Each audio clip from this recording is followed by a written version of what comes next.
দেশের 3 রহমানের বাসভবনে। সেখানে পরিবারের সদস্যগণ এবং বিএনপির কেন্দ্রীয় নেতারা তাকে শ্রদ্ধা জানান। মার মরদেহের পাশে কোরআন পাঠ করেন তার সন্তান তারেক রহমান। তার মৃত্যুতে 3 দিনের রাষ্ট্রীয় শোক ঘোষণা করা হয়েছে। দর্শক, আপনারা দেখছেন তারেক রহমান মার কবরে মাটি দিচ্ছেন। নিজ হাতে মাকে কবরে শুয়ে মার কবরে মাটি দিচ্ছেন একজন সন্তান।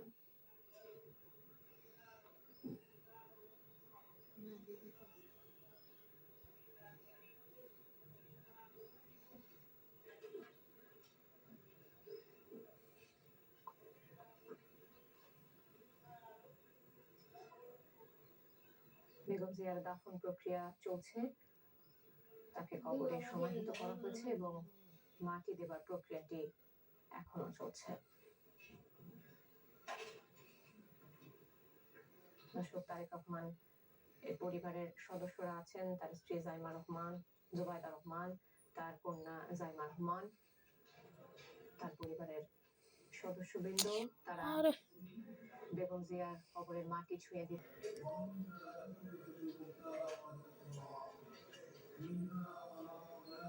বিএনপি চেয়ারপারসন বেগম খালেদা জিয়ার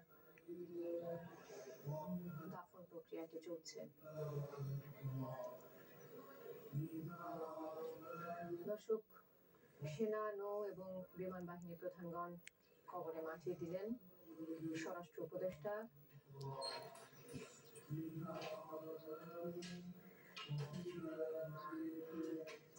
সবাই একে একে বেগম খালেদা জিয়ার কবরে মাটি দিচ্ছেন।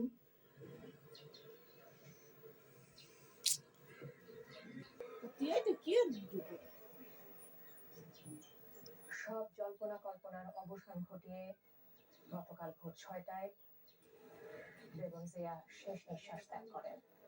আজ বিকেল 3টায় জানাজা শেষে এই মুহূর্তে দাফন প্রক্রিয়া চলছে বেগম খালেদা জিয়ার। মির্জা ফখরুল ইসলাম আলমগীর বেগম জিয়ার কবরে মাটি দিচ্ছেন। বিএনপির সিনিয়র নেতারা একে একে তার কবরে মাটি দিচ্ছেন।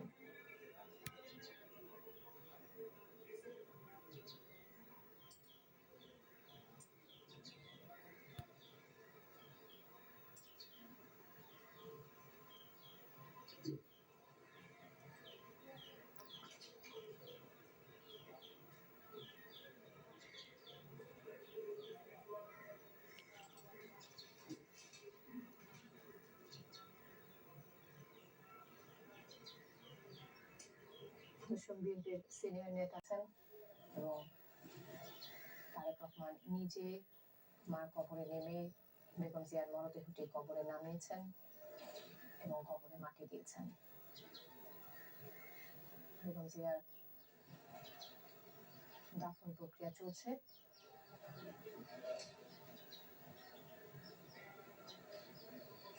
পরিবারের সদস্যদের, নারী সদস্যদের দেখতে পাচ্ছি আমরা।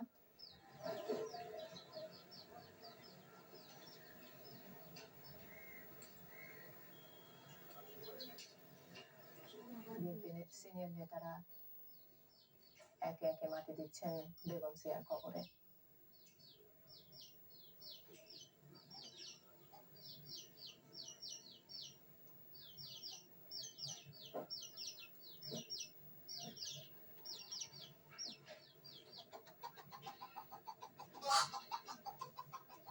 রাষ্ট্রপতি জিয়াউর রহমান বীর উত্তম এর সমাধির পাশে, যার শপথবিধি ছিলেন বেগম খালেদা জিয়া।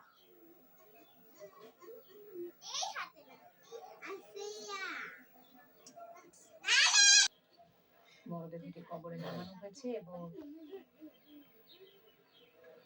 মাটি দেবার প্রক্রিয়াটি চলছে এবং তিনি সারা দেশের মানুষের কাছে ক্ষমা প্রার্থনা করেন, মার জন্য দোয়া চান।